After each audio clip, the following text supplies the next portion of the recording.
Right on. Welcome, everybody. I am grateful for you folks being my teacher and for keeping the space so I have a place to come and heal. It's amazing. So I wanted to go a couple weeks ago. I'd done a meditation, and I'm going to share that meditation again really quick. I'm just going to read it, and I'm going to do a different meditation when we actually meditate. But if you were here, you may have remembered it, and I think there's some great stuff in it, but I just wanted to revisit it. So originally, it was from, oh man, now I'm trying to remember her name. Oh, Valerie Mason John. I have it written down, it's not my memory. And she was talking about things to be aware of. So she had said, watch your thoughts, they become habits. Watch your habits, they become stories. Watch your stories, they become excuses. Watch your excuses, they become relapses. Watch your relapses, they become diseases. Watch your diseases, they become vicious cycles. Watch your vicious cycles, for they become your wheel of life. So I'd got some really incredible feedback. And when we talk about compassion, how it is so key to me is the feedback I got were from two people in this room. And they are people who I've witnessed their compassion, I've witnessed their wisdom, I've witnessed their generosity. So I'm like, wow, I'm listening to this and I'm like, I think there could be some deep truth in this. And again, as Julia says, it's the truth, but not the whole truth. When I look at the old statement, there is a lot of wisdom in being aware of certain things because it can lead to bad places. But I was going, is there another way of stating it? And then I remember me as a teacher. If I'm working with a student and someone says, this student always disrupts the class when we begin teaching mathematics, right? We need to have them stop that. The best way to have them stop that is to find a replacement behavior. It's not to say, stop that. It's to say, so maybe I say to the student, hey, when I start teaching the math, I want you to hand out the assignment. And each time you hand out the assignment, I'll give you a point which you can turn in later on for privileges in class. And then help them get extra help somehow and help bring them up. That's replacement behavior. So I was thinking that's more of a positive thing to do as opposed to just having to stop something or just approach something with an accusation, right? So that's also what I believe a compassionate person would do. Not shaming, but finding possibilities for the person to change. By the way, whenever I find a replacement behavior, it is pretty rare that it doesn't work. And I have experience working with some of the toughest kids you can work with. And something I'm very proud of and something I'd enjoyed doing very, very much. So when I heard that, the feedback saying it could be less negative, I received it with gratitude. I was not at all like, they think I'm bad, I'm bad. I never even touched that path because I knew of these peoples, and I'm saying these three things because I think of these people, I think of these three things: wisdom and their generosity and their compassion. It's just some stuff I adore. So I know it comes from such a beautiful place. So I was like, wow, I'm really grateful for that.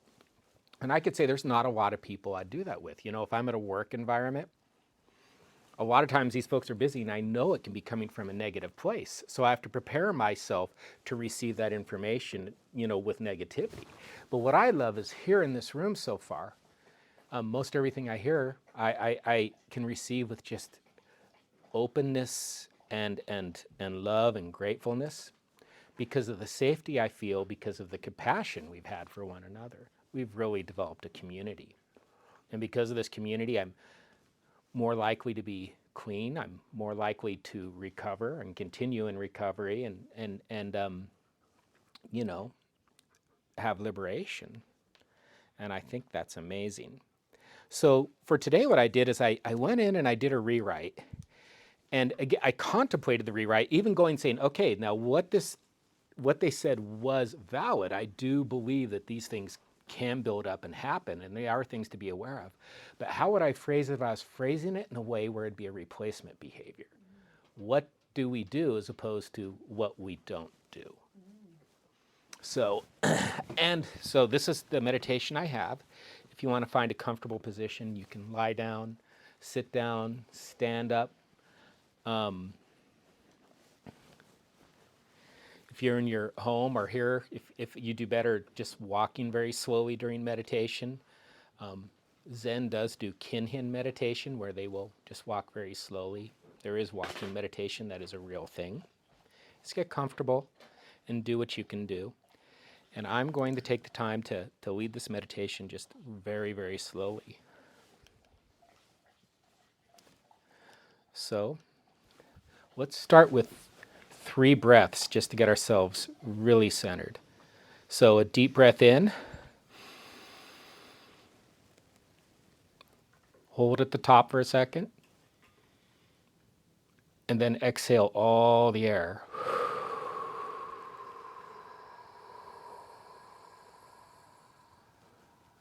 And again, if you're able to, just do what you can. Deep breath in.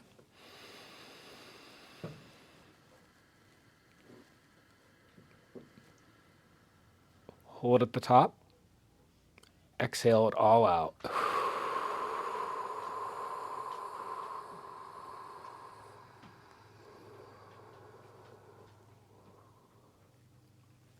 Deep breath in.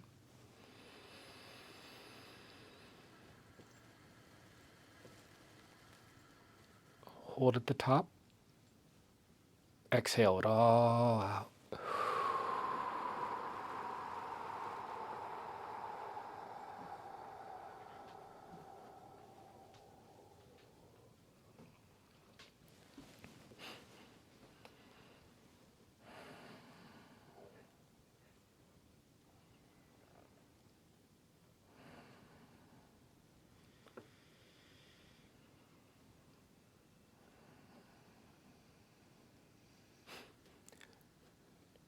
Nurture your views.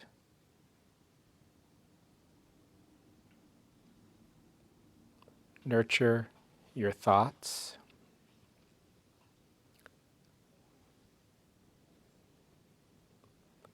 Nurture your resolve.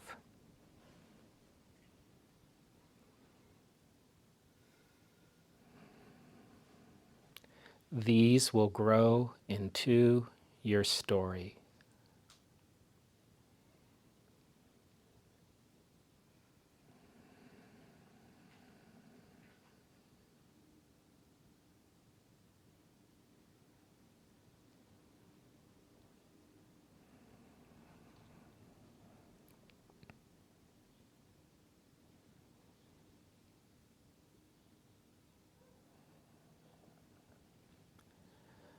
Practice right speech.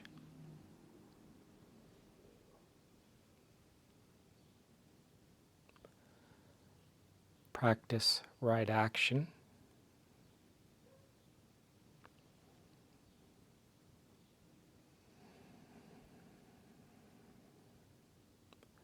Practice right livelihood.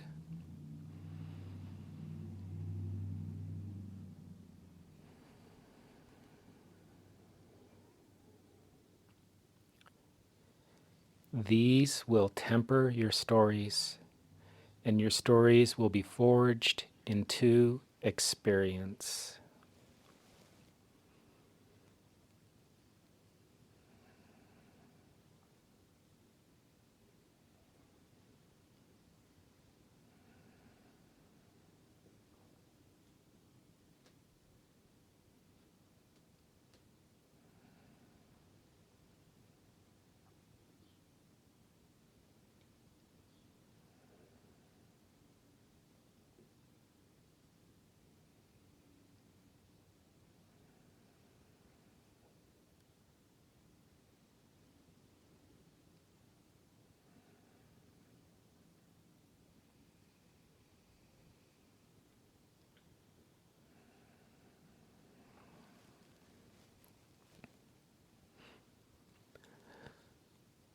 Live your experience with right effort. Sharing your great treasure will become your offering to the earth as an earthling.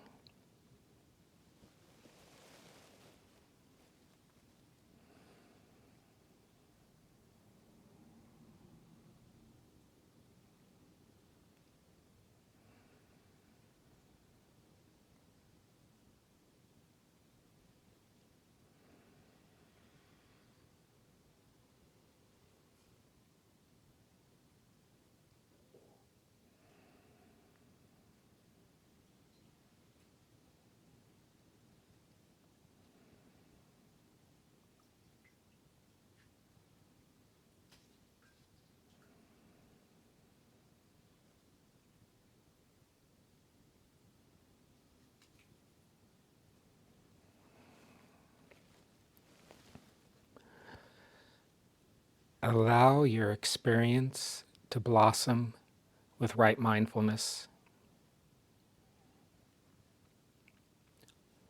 for it will become recovery in your left hand and liberation in your right hand.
Embrace your recovery and liberation with right concentration and compassion.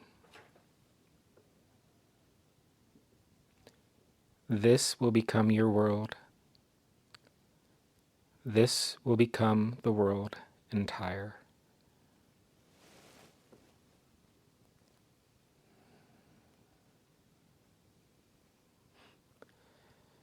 See yourself in a garden.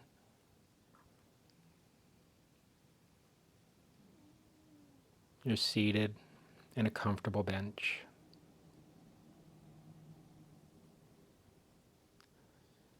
And in front of you is a glorious rose bush with all leaves and thorns and all the wonderful things that rose bushes have. And see 3 luminous flowers coming out of this rose bush.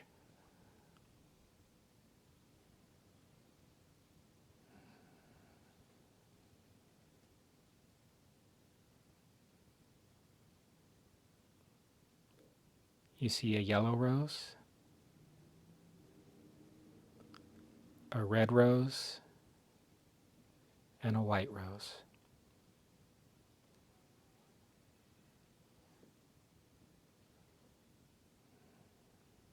Now you can decide what color each of these roses will represent. But these 3 roses represent recovery,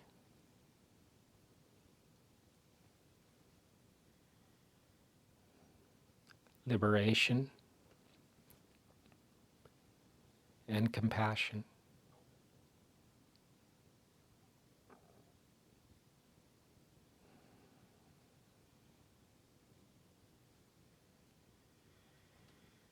If we Allow these three things to be in our life on a daily basis.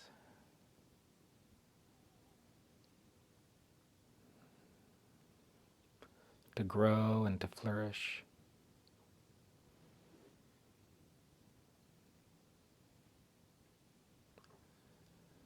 Then we will know bliss and freedom and be of use in this world.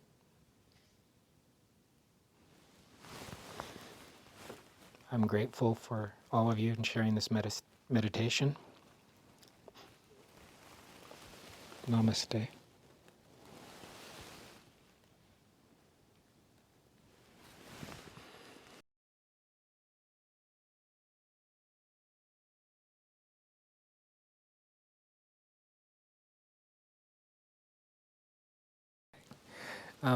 Be comfortable. Do the dedication of merit. Do the same one I did last Tuesday night.